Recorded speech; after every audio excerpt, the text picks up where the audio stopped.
पाकिस्तान में भारत के ऑपरेशन आक्रमण से जबरदस्त खलबली मची है। इस वक्त पाकिस्तान में खौफ का आलम है और ऐसी स्थिति है कि पाकिस्तान के जनरल और पाकिस्तान के पूर्व विदेश मंत्री बिलावल भुट्टो के परिवार पाकिस्तान छोड़कर विदेश भाग गए हैं।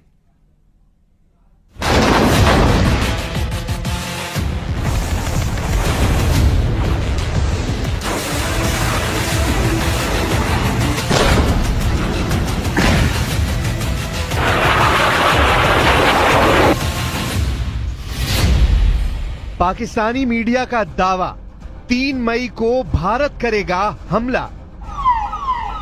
पाकिस्तानी सेना और पाकिस्तान में बैठे आतंकियों के आकाओं की शह पर जिस तरह से 22 अप्रैल को पहलगाम में हिंदुस्तानियों का नरसंहार हुआ है, उसने पूरे भारत को जबरदस्त गम और गुस्से से भर दिया है। भारत सरकार और भारतीय सेना पर पूरी दुनिया की निगाह है कि भारत अपने 27 हिंदुस्तानियों की मौत का बदला कैसे लेगा।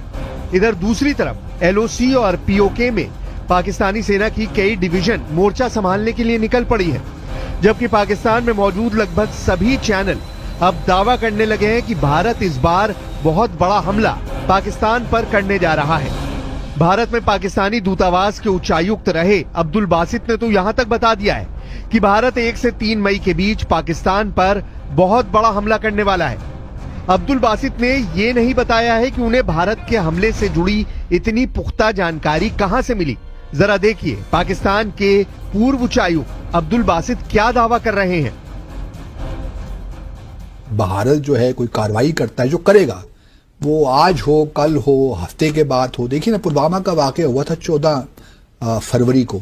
हाँ जी। और बालाकोट का वाकया हुआ था 26 फरवरी को, यानी 12 दिनों के बाद भारत ने वो कार्रवाई की थी। इसी तरह उड़ी का वाकया हुआ था, जहां तक मुझे याद पड़ रहा है 18 या 19 सितंबर को, और भारत ने कार्रवाई जो सो कॉल्ड सर्जिकल स्ट्राइक्स की थी वो की थी 28 सितंबर को। तो भारत का रिकॉर्ड क्लियर है कि 8 से 10 से 12 दिन लेते हैं कोई कार्रवाई करने पे। अगर उसी पैटर्न को रखा जाए तो ये 22 अप्रैल को हुआ, तो आप तवक्को रख सकती हैं कि 21, 2, 1, 2 या कम या 2, इन 3 या मई के पहले हफ्ते में कोई कार्रवाई हो सकती है, या फिर उससे बाद में भी हो सकती है। पाकिस्तानी मीडिया का दावा, टारगेट पर Islamabad, Karachi, Rawalpindi.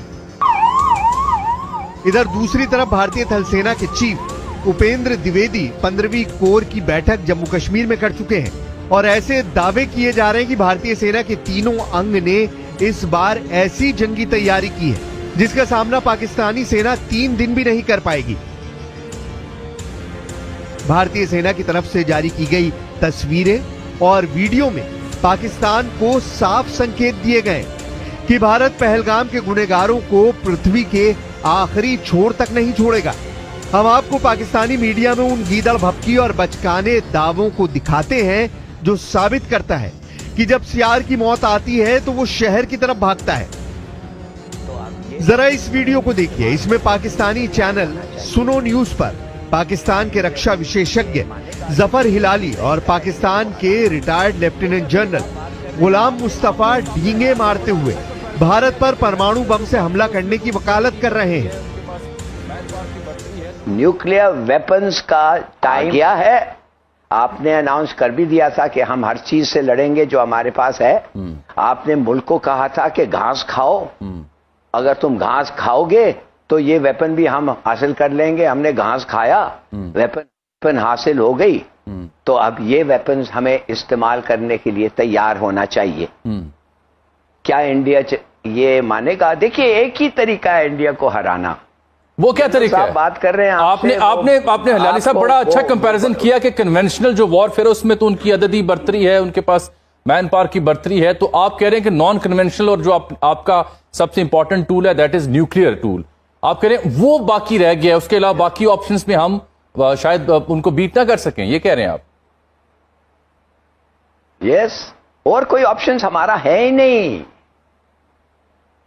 Only nuclear option.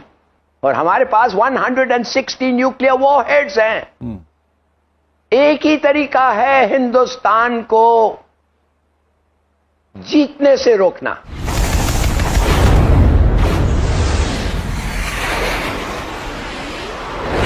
Pakistani media ये मानकर चल रही है कि भारत हर हाल में पाकिस्तान पर हमला जरूर करेगा।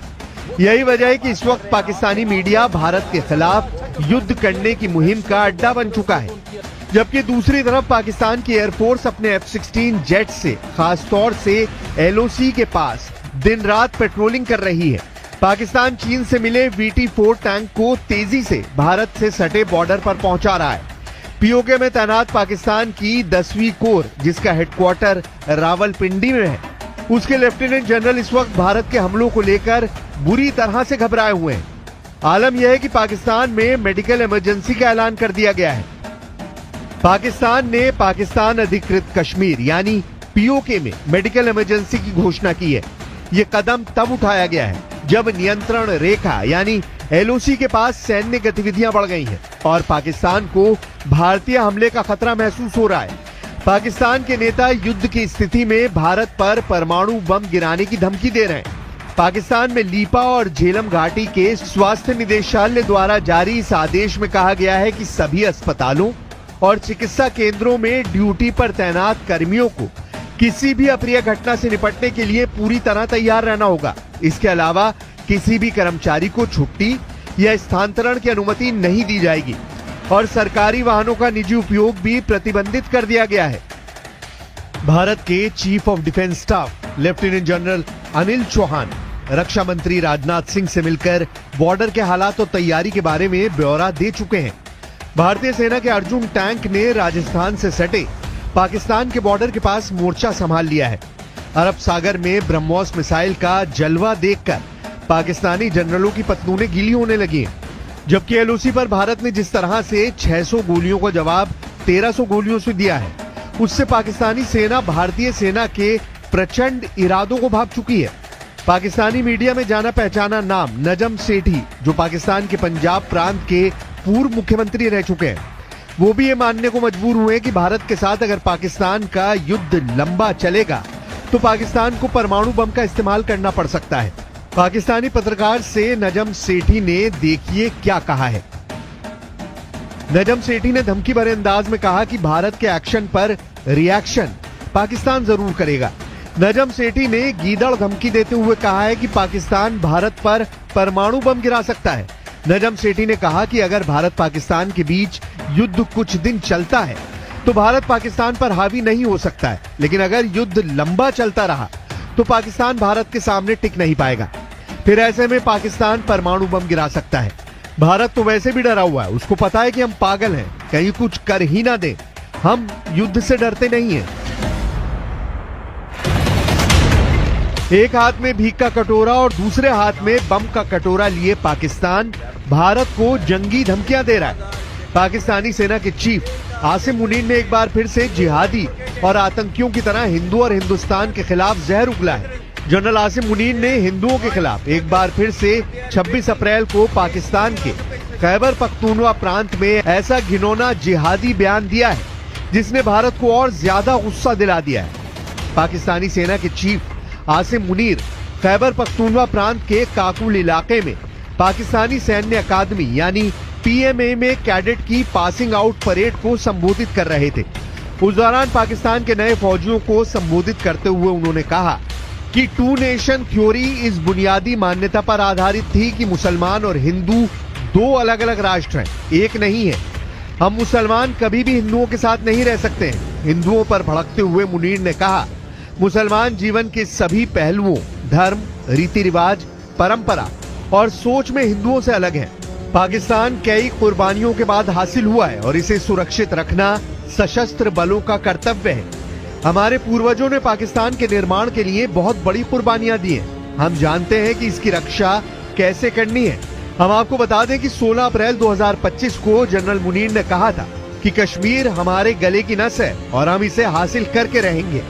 हिंदुओं को कश्मीर से खदेड़ेंगे।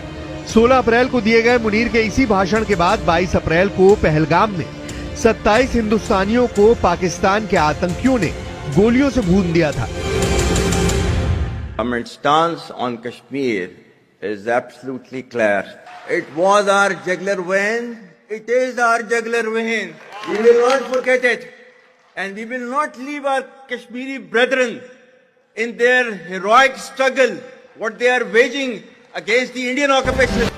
बॉर्डर पर तनाव जबरदस्त हो गया है। भारत की सेनाएं पाकिस्तान की हर करतूत का मुंहतोड़ जवाब दे रही हैं, जबकि जम्मू कश्मीर में मौजूद जिहादी और आतंकियों के घरों को भारतीय सुरक्षा बल धमाकों से उड़ा रहे हैं।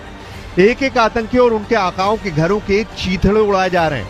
अभी तक कश्मीर में 12 के करीब आतंकियों के घरों को मिट्टी में मिलाया जा चुका है। इधर जो आंकड़े भारत और पाकिस्तान की सैन्य और आर्थिक ताकत को लेकर सामने आए हैं, वो हैरान करने वाले हैं। इन आंकड़ों के मुताबिक भारत पाकिस्तान को 7 दिन की जंग में घुटनों पर ला देगा। कुछ एक्सपर्ट्स का तो यहां तक दावा है कि पाकिस्तानी सेना भारतीय सेना के सामने 3 दिन भी नहीं टिक पाएगी। जरा ये आंकड़े देखिए। अगर सैन्य बजट की बात करें तो भारत का रक्षा बजट इस समय 78.7 बिलियन डॉलर है, जबकि पाकिस्तान का रक्षा बजट सिर्फ 7.6 बिलियन डॉलर है। यानी भारत का सैन्य बजट पाकिस्तान से लगभग 10 गुना ज्यादा है। इसका सीधा मतलब यह है कि भारत के पास अत्याधुनिक हथियार, बेहतर ट्रेनिंग सुविधाएं और एक मजबूत सैन्य तंत्र है। पाकिस्तान के पास भारत का मुकाबला करने के लिए संसाधनों की भारी कमी है। जब बात विदेशी मुद्रा भंडार यानी फॉरेक्स रिजर्व्स की आती है तो पाकिस्तान की हालत बेहद खराब है। भारत के पास इस वक्त लगभग 678 बिलियन डॉलर का विदेशी मुद्रा भंडार है, जो उसे वैश्विक आर्थिक झटकों से बचाने में सक्षम है। इसके मुकाबले पाकिस्तान के पास सिर्फ 8 बिलियन डॉलर का भंडार है, जिससे वो अपनी जरूरत की चीजें भी मुश्किल से खरीद पा रहा है। जब खजाना खाली हो तो जंग लड़ने के दावों का धुआं निकल जाया करता है। शेयर बाजार के मोर्चे पर भी पाकिस्तान भारत से बहुत पीछे है। भारत का स्टॉक मार्केट इस वक्त लगभग 4 ट्रिलियन डॉलर के मार्केट कैप के साथ एशिया में सबसे मजबूत बाजारों में से एक है। इसके उलट पाकिस्तान का शेयर बाजार महज 100 बिलियन डॉलर से भी कम के बाजार पूंजीकरण पर सिमटा हुआ है। यह अंतर निवेशकों के भरोसे और आर्थिक मजबूती का बड़ा प्रमाण है। यानी पाकिस्तान ना तो सैन्य तौर पर और ना ही आर्थिक तौर पर भारत से मुकाबला कर सकता है। भारत कभी भी जो है पानी पाकिस्तान का नहीं रोकेगा। ये हमारे ऑफिशियल डिटेरेंस का एक हिस्सा है जी। हमारा डिटेरेंस इस बात जो है, अगर हमने न्यूक्लियर वेपन्स बनाए हैं तो उसमें एक ये भी है क्योंकि हमारी सर्वाइवल का मसला है ना। बिल्कुल। अगर पानी नहीं आता तो हमारा सर्वाइवल खतरे में पड़ जाएगा। तो ये हमारा एक जो है, भारत को ये होशियार रहना चाहिए, 10 मरतबा 100 मरतबा सोचना चाहिए कि पानी को बंद करने का मतलब क्या है, या पानी को कम जो फ्लो है उसको भी कम करने का मतलब भी क्या है। सही। अगर 133 मिलियन एकड़ फीट से एक कतरा भी कम हो गया तो फिर भारत को ख्याल रखना चाहिए। और अगर यहाँ पे पानी नहीं बहता इन दरियाओं में तो फिर खून तो बहेगा, क्योंकि और तो कुछ हमारे पास उसका इलाज नहीं है। तो टैक्टिकल न्यूक्लियर वेपन्स अनसर जो है हमने सिर्फ दिखाने के लिए नहीं रखे हुए, उसका कुछ इस्तेमाल का अगर वक्त आया तो वो इस्तेमाल भी होंगे।